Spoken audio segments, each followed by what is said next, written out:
আজকের দিনে নিয়ে আসা এবং 500 করে টাকা নিয়ে আসার কথা বলেছিলাম, অনেকে শুনেছেন হয়তো। কেউ যদি নিয়ে এসে থাকেন বাদ মাগরিব ওই বিল্ডিং এর তলায় আমি বসবো, ওখানে গিয়ে মুসাফা করে আমার হাতে আপনি কাগজ দেবেন, এই বই তাকে নিতে হবে না। কেউ যদি না নিয়ে এসে থাকেন 500 করে টাকা বা 1000 টাকা যদি দাতা হতে চান, এই বই প্রত্যেকে একটা করে নেবেন। কি গো, এই দাবিগুলো করা কি আমার ভুল হচ্ছে? একটু আওয়াজ দিয়ে বলবেন। আমি কি কাউকে জোর করলাম? এখানে হতে পারে 10টা ছেলেও তো ভালোবাসে। আজ 10টা, কাল 20টা, কাল 100টা, কাল 1000, কাল 1 লাখ। আমি টার্গেট করছি একদিন আমার ভালোবাসার মানুষদের নিয়ে এই জায়গাটা গড়ে তুলতে পারবো ইনশাল্লাহ। চেষ্টা করছি, আল্লাহ চাইলে হবে না হবে না। কিন্তু আপনারা যদি জুড়ে থাকেন বছরে 500 টাকা, কষ্ট হবে আপনাদের, কারো কষ্ট হবে। কিন্তু আপনি দেখছেন 510 বছর দিলে 5000। কিন্তু এভাবে যদি সবাই দিই একটা জিনিস গড়ে উঠবে। যদি বিশ্বাস থাকে সাথ দেন, আর বিশ্বাস না থাকে তো কোনো প্রশ্নই নাই। এই ছেলেরা যাচ্ছে বই নিয়ে, যারা নেবেন 500 করে টাকা দিয়ে বইটা নিয়ে নেবেন। কিন্তু বইটা আবার বলছি বাদ মাগরিব নামাজ পড়ে ওই কেন্দ্র অফিসে গিয়ে ফিল আপ করবেন। এখানে আপনার নাম অ্যাড্রেস পড়বে, তহবিল নম্বর পড়বে, না এই বইয়ের কিছু মূল্য নেই। কথা বুঝে আসছে? নিয়ে যাবেন, বইটা দাও না, দিতে হবে না। যদি সাইনের হাতে দিতে পারে দিক। এই বইটা কে দিল আমার? কার এন্ট্রিতে? কেউ যদি বই নেন নিতে পারেন।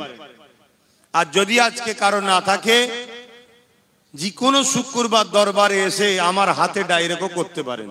আমি দরবারে বসি, কিন্তু আমি বলবো আপনারা বই একটা করবেন, বই করবেন একটা, প্রত্যেকেই করবেন। কেন বাপ, এই মুসলমানের মধ্যে একদল মুসলমান আছে যারা আমার নবীকে পর্যন্ত ছোট বড় কথা বলে, আছে না নাই? একদল আছে আমার দাদা হুজুরকে ছোট বলে কথা বলে, আছে না নাই? অতএব সব মুসলমানের জন্য আগামী দিন কাঁদার সময় আর নেই ভাই। ওপেন বলে যাচ্ছি, আগামী দিনটা বড় ভয়ানক। সব মুসলমানের জন্য কাঁদার সময় নাই। হ্যাঁ, নিজেরটাকে নিয়ে ভাবতে হবে বাপ, কিছু করার নেই। খারাপ লিখছেন নাকি আমার কথা? স্পষ্ট কথা তো, খারাপ লিখলে কিছু করার তো নাই। আমাকে তো আমার বাপ, আমার ভাই, আমার মনের কথা ভাবতে হবে। সবার কথা বলে কিছু লাভ আছে? অতএব বইটা একটা করুন। হতে পারে আগামী দিন এই নলেজ শ্রীতে আপনার বাচ্চার পড়াশোনার কোনো কাজে, নাতি পুতারও কোনো পড়াশোনার কাজে এই বই আপনাকে কিছু ফ্যাসিলিটি দিতে পারে। বুঝার যদি হন বুঝুন, না বুঝার হন তার বুঝাবার কিছু নাই। তবে ইনশাল্লাহ আল্লাহর উপরে আমার বিশ্বাস আছে যে আল্লাহ আমাকে এতটুকু করিয়েছেন, সেই আল্লাহ টাইম মতো আস্তে আস্তে করাবে। যারা এই শিক্ষা জগতে জড়িয়ে থাকে তারা জানে এটা একদিনের কারবার নয়, এটা একদিনে তৈরি হয় না। এসব করতে গেলে অনেক সময় লাগে। আপনার গ্রামের ছোটখাটো মাদ্রাসাগুলো দেখবেন 7 বছর 8 বছর হয়ে গেছে, দুতলা এখনো হয়নি। কথা বুঝছেন না বোঝেন না? খেয়াল করে দেখবেন। আর এটা কোনো মাদ্রাসা নয়। এখানে আপনার ছেলে পড়াশোনা করে আগামী দিন যাতে ডাক্তার, উকিল, জজ, ডিএম, আইপিএস অফিসার হয়, বিডিও হয়, জেনারেল লাইনের শিক্ষার কারখানা তৈরি করছি। পাশাপাশি ধর্মীয় জ্ঞানও থাকবে। কেন ডাক্তার হয়ে যেন কসাই না হয়, আবার পুলিশ হয়ে যেন ঘুষখোর না হয়, ওই শিক্ষাটাও দিয়া থাকবে। তা যদি মনে হয় 7 দিন ছেলেরা গেছে বইলেন, 500 করে টাকা দিয়ে প্রত্যেকে বইলেন। আর কারো যদি মনে হয় যে আমি দাদা হুজুরের 1000 দেবো নলেজ সিটি, সেটা তার প্রেম। কিন্তু সব থেকে নির্মম সবার কাছে আমার দাবি 500 টাকা কমসে কম ভাইটাই ছেলেটার সাথ দাও, বছরে একবার, বছরে। এটা 2025-এর দেওয়া হচ্ছে, আবার 2026-এ আসবে। ওই বইটাকে সাথে করে নিয়ে আসবে, ডাইরেক্ট অফিসে দেখাবে, তোমার পয়সাটা জমা এন্ট্রি করে দেবে। ওই বই ছাড়া কিন্তু কখনো পয়সা কেউ নিতে চাইলে দেবে না। আর আমার সংগঠনের নিয়ম, বই ছাড়া পয়সা নেওয়া হবেও না। কথা বুঝে আসছে? এটা আপনারা করুন, আর সকলে তেলাওয়াত করুন, দোয়া চাওয়া হবে। সময় হু করে আগিয়ে যাচ্ছে। দরুদ শরীফ আল্লাহুম্মা সাল্লি আলা।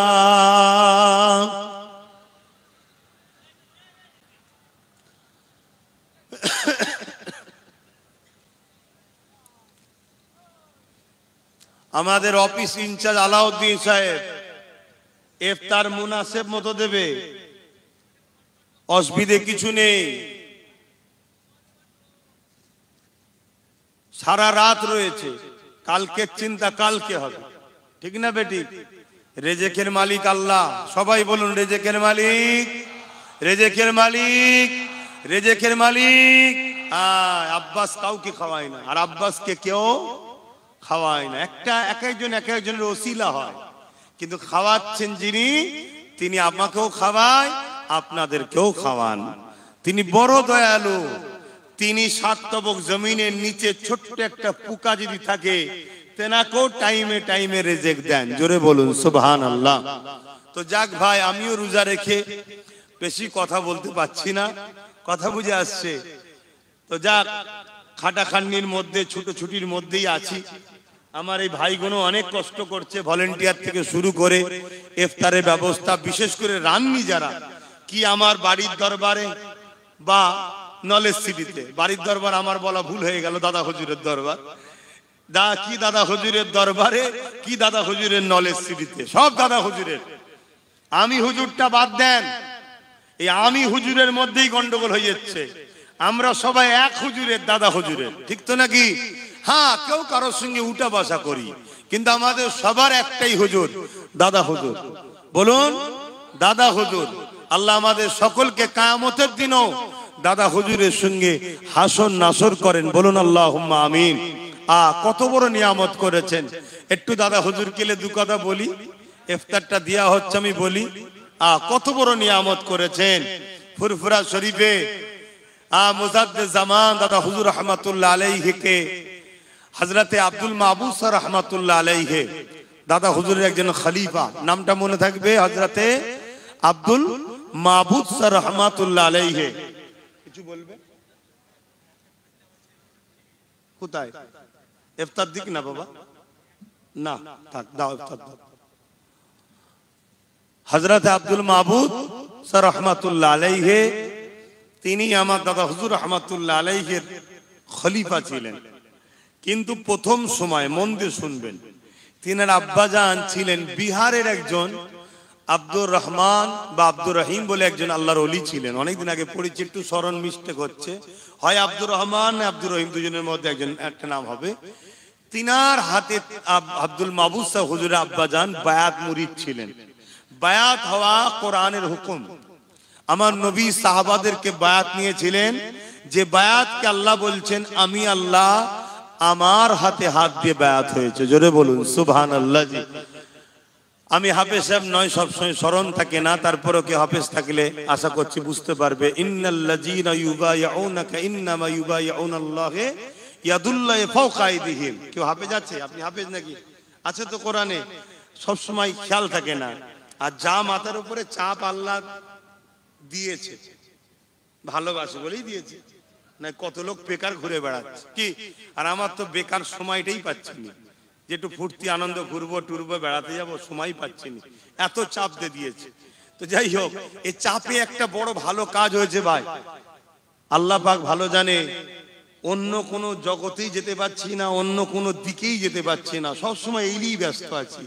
এর ওসিলায় আল্লাহ পাক হয়তো আমার আখিরাত কল্যাণ করবেন ইনশাআল্লাহ। তো যাই হোক, আব্দুল মাহবুব স্যার রহমাতুল্লাহ বলছেন, আমার আব্বাজান জিনার হাতে বায়াত হয়েছিলেন, আমি আব্বার সাথে যেতাম, যেমন আপনারা বাচ্চাদেরকে নিয়ে আসেন, এই বাবা আমার হুজুরের কদম মুসিগত, আমার পীর এটা শিকান না। তো সেই জায়গায় আব্দুল মাহবুব স্যার হুজুর বললেন, আমি আমার আব্বার সাথে গিয়ে আমার আব্বার পীরের 18 বছর খেদমত করেছি। বলুন সুবহানাল্লাহ। এখন তো জীবনে পীরের খেদমত করেন, বড় বড় পীর হয়ে যাচ্ছে। অত সহজ নাকি ভাই? এলেম অর্জন করলে, জ্ঞান অর্জন করলে যদি ডাক্তার হতো, ওই ডাক্তারের হাতে রুগী নিশ্চিন্তায় অপারেশনে মারা যাবে। কি গো, বুঝতে পারছেন না? পারেননি? কোথায় কি আছে না আছে, যারা পড়াশোনা করে জানে না। কিন্তু পড়াশোনা করলে অপারেশন করতে পারে না। একটা ভালো সার্জন ডাক্তারের সাথে বসে বসে অপারেশন শিখতে হয়, কখনো ব্যাংক কাটতে হয়, বিভিন্ন পশু কাটতে হয়, কেটে কেটে কেটে হাত ঠিক করতে হয়, তারপরে সে সার্জন ডাক্তার হয়। এলেম থাকলেই পীর হওয়া যায় না, বায়াত মুরিদ করা যায় না।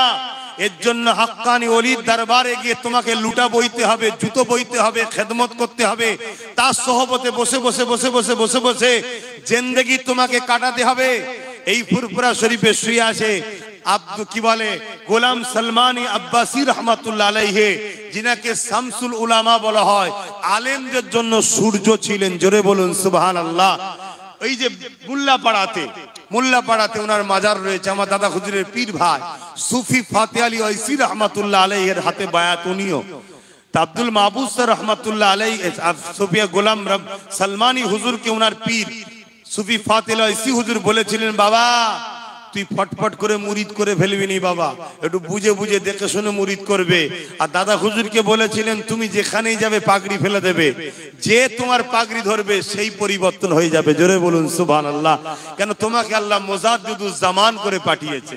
তো যাই হোক, তা একটা লোক এসেছে বায়াত হতে ফুরফুরা শরীফে। তো 6 মাস ধরে আব্দুল মাহবুব গোলাম সালমানি হুজুর তিনার উজুর পানি, তাহাজ্জুদের উজুর পানি সে বয়েছে 6 মাস ধরে। তাকে পরীক্ষা করেছে, তারপরে তাকে বলেছে বাবা বায়াত হ। বায়াত করেছে, কিন্তু খেলাফ উনারও ক্ষমতা আছে পাগড়ি ফেলার। শুনছেন তো নাকি? মুরিদ আলাদা জিনিস ভাই, পীর আলাদা। খেলাফত যতক্ষণ না পাবে যে বাবা আমি তোমাকে খেলাফত দিলাম, অর্থাৎ তুমি পাগড়ি ফেলেন আম মানুষকে আবার দিনের রাস্তায় টানার জন্য, ইলমে মারেফাতের জন্য তুমি পাগড়ি ফেলবে, ইলমে মারেফাতের বায়াত করবে, তুমি এ পাওয়ারটা ইজাজতটা মুর্শিদ হয়। এর জন্য মুর্শিদের খেদমতে থাকতে হয়। এখন তো বাবু সব কিছু ব্যাপার নেই, মোটা অঙ্কের টাকা দিলেই সার্টিফিকেট পাওয়া যায়, মোটা অঙ্কের টাকা দিলেই সার্টিফিকেট পাওয়া যায়। উদ্দেশ্য একটাই, আমার নবী নিরীহ উম্মতি গুলোকে গুমরা বানাবার, ধ্বংস করার। আমাকে খারাপ বুঝবেন না, কেউ যদি হাক্কানি ওলি হয়, তাকে কেউ যদি অস্বীকার করে, সে কুফরি করলো। কুফরি অর্থাৎ তার ঈমান চলে যাওয়ার সম্ভাবনা আছে। শুনছেন না শোনেননি? আর ওলি হতে গেলে যে শুধু দাদা হুজুরের ঘরে বা নবীর বংশে জন্ম হতে হবে এমনটাই নয়। আল্লাহর কোরআন সুন্নাহ অনুযায়ী ইলমে মারেফাতের শিক্ষা কোন হাক্কানি ওলির দরবারে বসে, হাক্কানি ওলি যদি তাকে খেলাফত দেয়, সে যদি অমুসলিম ঘরের ছেলেও হয়, সেও একজন জগৎ বিখ্যাত ওলিও বায়াত মুরিদ করতে পারে। জোরে বলুন সুবহানাল্লাহ। আরে মুসলমান তো অনেক দূরের কথা। প্রতাপ চন্দ্র সেন সুফি আব্দুল মোমেন অমুসলিম ঘরের ছেলে, দাদা হুজুর তিনাকে সবক দিয়ে বসিয়ে আমল করিয়ে করিয়ে তিনাকেও খেলাফত দিয়েছে। বাবা তো উপযুক্ত হয়েছে, যা বায়াত মুরিদ কর, মানুষকে ধরে রাখ আল্লাহর দ্বীনের রাস্তায়, নবীর রাস্তায় ধরে রাখ। তাহলে যদি কোনো মুসলমান ঘরের লোক আলেম হয়, ইলমে জাহিরি ইলমে বাতিনি শেখে, হাক্কানি ওলির কাছে বায়াত মুরিদ হয়ে সবক আমল করে উপযুক্ত যদি হয়, সে যদি বায়াত মুরিদ করে, এর বিরুদ্ধে হিংসা করলে ঈমান চলে যাবে। কিন্তু কেউ যদি এগুলো না করে ভণ্ডামি শুরু করে, দাদা হুজুরের মুরিদ বা নবীর উম্মতিদের ঘরে বিভাজন করার জন্য, গুমরা বানাবার জন্য, রাসূলের দুশমন তৈরি করার জন্য, তাহলে সেই জায়গায় আমাদের দায়িত্ব আবার সেই মুনাফিক গুমরা ভণ্ডর হাত থেকে আপনাদেরকে বাঁচাবার জন্য কথা বলার দায়িত্ব আছে না নাই? কথা বলুন, আছে না নাই? এবারে যে যাকে ভালোবাসে তার হয়তো কথা বলবে, ঠিক না? তো সেই জায়গাগুলো আপনাদেরকে মাথায় রাখতে হবে বাপ। আখরি জামানা আমি যে কথা বলছিলাম, সুফি আব্দুল মোমেন সাহেব আব্দুল মাহবুব স্যার রহমাতুল্লাহ আলাইহি বলছেন, আমার আব্বার কাছে গিয়ে আমি 17 থেকে 18 বছর খেদমত করেছি। একদিন আমার আব্বার পীর বলছেন, বাবা আমার দুনিয়ার বেশি দিন নয়। শুনছেন? কে কবে মরবে আল্লাহ ছাড়া অন্য কেউ জানে কি? এটা আমরা সবাই জানি, তাই না? কিন্তু আল্লাহ তার পেয়ারা বান্দাদেরকে জানিয়ে থাকে। জোরে বলুন সুবহানাল্লাহ। এই যে আল্লাহ ছাড়া অন্য কেউ জানে না, এটা হচ্ছে আম, এটা সবার জন্য সমান মসলা। কিন্তু আল্লাহ তার খাস খাস পেয়ারা কিছু কিছু বান্দাদের ঘরে আল্লাহ জানিয়ে থাকে, যারা যাবার জন্য পাগল হয়ে থাকে। খোদা কবে যাব, কবে যাব, এ দুনিয়া ভালো লাগছে না, আল্লাহ আমি চলে যেতে চাই, চলে যেতে চাই, তাদেরকে আল্লাহ জানিয়ে থাকে। জোরে বলুন সুবহানাল্লাহ। এটা আল্লাহর পেয়ারা যারা, সব পেয়ারা আবার নয়, আবার বললাম সব পেয়ারা নয়। আল্লাহ যাকে চাইবে, আল্লাহ যাকে চাইবে, যেমন আমার মুজাদ্দিদ জামানকে আল্লাহ ইশারা দিয়েছিলেন, ওই দিকে যাচ্ছি না। তো ওই সময় আব্দুল মাহবুব সাহেব বলেছিলেন যে আমি আমার আব্বার পীরকে বলছিলাম যে হুজুর আপনি আমাকে বায়াত করে দেন, কেন আমি আমার আব্বার পীরের অনেক কারামতি দেখেছিলাম, অনেক কারামতি, আমি ইরাদা করেছিলাম যে আমি বায়াত হব। তখন আমার আব্বার পীর বলেছিলেন বাবা আব্দুল মাহবুব তোমার বায়াত আমার হাতে নাই। তাহলে পীর যে ধরবেন শুধু এমনটাও নয়, আপনি কার হাতে বায়াত হবেন এটা আপনার নসিবে আল্লাহ ঠিক রেখেছে। কথা মাথায় ঢুকছে? এটাও আবার নসিবের ব্যাপার, যার নসিবে আছে তার। যেমন আমার ছোট হুজুর আমার নিজের, নওয়াজুবিল্লাহ ভুল বুঝবেন না, 5 দাদুই আমার নিজের, কিন্তু তারপরও বুঝাতে চাইছে আমার আব্বা হলেন ছোট হুজুর পীর কেবলা জুলফিকার হুজুরের নিজের সন্তান। মেজ হুজুর আমার দাদু, আমার আব্বার চাচা যান, কিন্তু আমার দাদুর হাতে আমার বায়াত লিখা ছিল না, আমি মেজ হুজুরের হাতে বায়াত হয়েছে, উনি আমাকে বায়াত করেছে। কেন আমি দুনিয়ায় যখন একেবারে ছোট হামাগুড়ি দিচ্ছি বা গড়াগড়ি করছি, তখন আমার ছোট দাদু যান ইন্তেকাল হয়ে গেছে, আমি পেয়েছি মেজ হুজুর। আমি পড়াশোনা করতাম হুজুরের হাতে গড়া মাদ্রাসা তাতুরিয়া, আবু জাফরিয়া, সিদ্দিকিয়া, খারিজিয়া, জামিয়া মাদ্রাসায় পড়াশোনা করতাম। বিশাল বড় মাদ্রাসা, আলহামদুলিল্লাহ, আপনারা হয়তো অনেকে জানেন, বিশাল।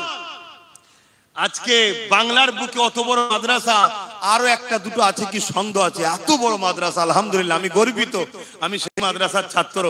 আমার বড় হুজুর ছিলেন যিনি, আল্লাহ তাআলার হায়াত দারাজ করেন, তুজাম্মিল হুজুর সাহেব, তিনি আমার বড় হুজুর ছিলেন। কথা বুঝে আসছে? আরো অনেক হুজুর ছিলেন। আমার বোর্ডিং হুজুর অসুস্থ আছে, আজকে মনে পড়েছে, একটু দোয়া করবেন আল্লাহ তেনাকে শেফা দান করেন, মুন আল্লাহুম্মা আমিন। আমার মিজানুর হুজুর বলে একজন আমাকে সরব পড়াতেন, এলমে সরব, মিজানুর সরব পড়াতেন, খুব পণ্ডিত মানুষ ছিলেন, তেনার হাতের লেখা যেন মনে হয় কম্পিউটারে ছাপা, আরবি লেখা শিখাতেন।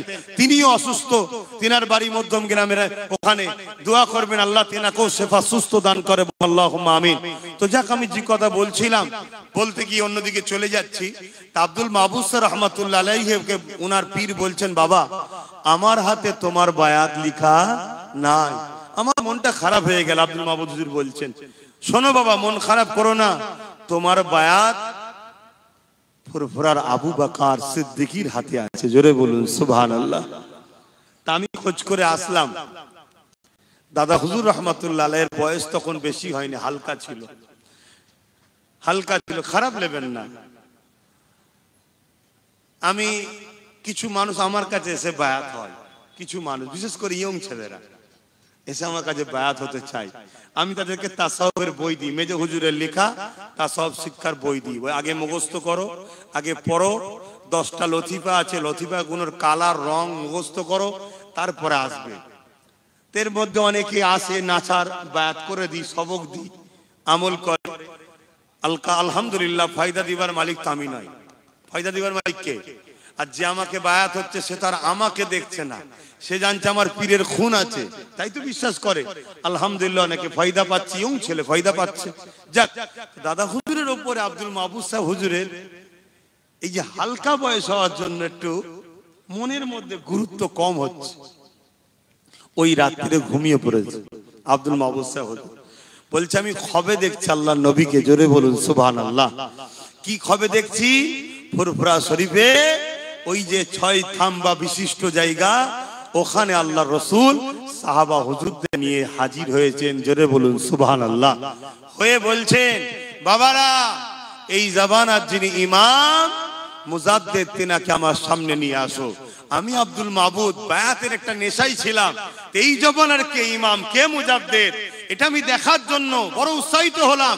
আমি দেখলাম যে আবু বকর সিদ্দিককে আমি ছোট বলে অবহেলা করছিলাম, একদিকের হাত মেদিনীপুরে শুয়ে আছে হাজী মোস্তফা মাদানী, জিনার নাম মাদানীপুর, উনি ধরেছে, আর একদিকে কলিকাতায় শুয়ে আছে সুফি ফাতিল আইসি রহমাতুল্লাহ আলাইহি ধরেছেন। দুজনা ধরে ধরে আমার নবীর কদমের কাছে নিয়ে এসে হাজির করলেন। জোরে বলুন সুবহানাল্লাহ। আল্লাহর নবী নূরের হাতে জান্নাতি পাগড়ি দাদা হুজুরের মাথায় পরিয়ে বললেন আবু বকর তুমি আমার আওলাদ, এই জামানার জন্য আল্লাহ তোমাকে মুজাদ্দিদ উলিল আমর করেছে। জোরে বলুন সুবহানাল্লাহ। আরো জোরে বলুন সুবহানাল্লাহ। জানি কষ্ট হচ্ছে, তারপরেও দিল খুলে বলুন সুবহানাল্লাহ। আমি আব্দুল মাহবুব অনেক বড় কথা, আমি খুশি হয়ে গেলাম, আমি খুশি হয়ে গেলাম। পরের দিন যখন ঘুম ভাঙলো, দেখবেন দাদা হুজুরের মাজারের সামনের দিকে একটা ছোট্ট ঘর আছে, ওটাকে দায়রা শরীফ বলা হয়। ওখানে হুজুর জিকির করতেন। সব ঐতিহাসিক জিনিস আস্তে আস্তে মুছে যাচ্ছে, সব দুর্বল হয়ে যাচ্ছে, ভেঙে পড়ে যাচ্ছে, মুছে যাচ্ছে। ওখানে কতবার যে হুজুরের সঙ্গে নবীর দিদার হয়েছে, হুজুর জানে, নবী জানেন, আল্লাহ জানে। জোরে বলুন সুবহানাল্লাহ। তো যাই হোক, ওই জায়গাতে আব্দুল মাবুদ হুজুর গিয়ে হাজির হলেন, কদমে লুটিয়ে পড়লেন, হুজুর আমায় ক্ষমা করেন, হুজুর আমায় ক্ষমা করেন। বাবা আব্দুল মাবুদ, দাদা হুজুর বলেন, বাবা আব্দুল মাবুদ, তোমার আব্বার যিনি পীর, তিনি তোমার কাছে আমাকে আসতে বলেছে, তাই তোমার মনটা বড় বেজার। মনে রাখবেন, ইত্তাকু ফিরাসাতুল মুমিনি ফাইন্নাহু ইয়ানজুরু বিনুরিল্লাহ। অন্তরের খবর একমাত্র আল্লাহ জানে। অন্তরের খবরের মালিক কে? আল্লাহ। কিন্তু আল্লাহ তার মাহবুবদের ঘরে জানিয়ে থাকেন। জোরে বলুন সুবহানাল্লাহ। এটা জানায় মাহবুবরা, সেটা জানতে পারে। তো যাক, তিনি হলেন আমাদের ইমাম, তিনি হলেন আমাদের উলিল আমর, তিনি হলেন আমাদের মুজাদ্দিদ। তাই সেই দাদা হুজুর রাহমাতুল্লাহ আলাইহির সিলসিলার অনুসারী, অনুগামী আমরা এদিকে মজবুত করে ধরবেন। আমি আবার বলছি, বাপ ভাইরা, আমাকে হিংসুক মনে করবেন না, কিন্তু কেউ যদি আমার নবীর শানে গুস্তাখি করে, নবী সাহাবাদের ঘরে নিয়ে গুস্তাখি করে, ছোট বড় কথা বলে, ওলি আউলিয়াদের নিয়ে ছোট বড় কথা বলে, সে যদি আকাশে উড়ে উড়েও যায়, আব্বাস সিদ্দিকী ওকে পীর নয় শয়তান বলে মানে। শুনছেন তো নাকি? এই জাদুকররা জাদু দেখায়, জানেন তো নাকি? জাদুকরকে ওলি বলেন না শয়তান বলেন? জোরে বলছে না তো? মনে রাখবেন, আমার নবীকে কেউ আমাদের মতো ভাষা বলবে, ছোট বড় কথা বলবে, মরে গেছে বলবে, সাফাত করতে পারবে না বলবে, আমাদের মতো মানুষ বলবে, রাখাল বলবে, নাউজুবিল্লাহ ইত্যাদি ইত্যাদি নোংরা কথা বলবে, সে বড় মুফতি, মাওলানা, ইমাম যাই দাবি করুক, সে একজন বেঈমান কাফের ছাড়া দ্বিতীয় কিছু নাই। রোজা মুখে বলে যাচ্ছি, শুনছেন? খুব সাবধান। নামাজ কাজা, রোজা কাজা, দাড়ি ছোট, নাম টুপি নেই, আর নেই, রোজা নেই, ভুল হয়েছে, এগুলো গুনাহ। তওবা করবেন, মাফ হয়ে যাবে। কালকে আল্লাহ আপনাকে ওলিও বানাতে পারে। জোরে বলুন সুবহানাল্লাহ। কিন্তু আজকে যদি আপনি নবীর শানে যাররা পরিমাণ ছোট্ট একটা বিয়াদবি করে যান, আপনি কপাল ফাটা, জীবনে হিদায়াত পাবেন না। আল্লাহর সঙ্গেও যদি বিরোধী করেন, আল্লাহ বলছে আমি তারপরও তাকে হিদায়াতের আলো দিতে পারি। কিন্তু আমার হাবিবের যে বিরোধী করে, আমি আল্লাহ তাকে হিদায়াত করি না। খুব সাবধান হন, খুব সাবধান, খুব সাবধানের কথা বুঝে আসছে না? নাই, এগুলোকে মাথায় রাখবেন বাপ ভাইরা। আচ্ছা, আল্লাহ আমাদেরকে এখন তৌফিক দেন। আমাদের একটা কাজ বাকি আছে, তো একটা দুয়া সালামের কাজ বাকি আছে, তাই তো নাকি? সালাম দিতে বাকি আছে।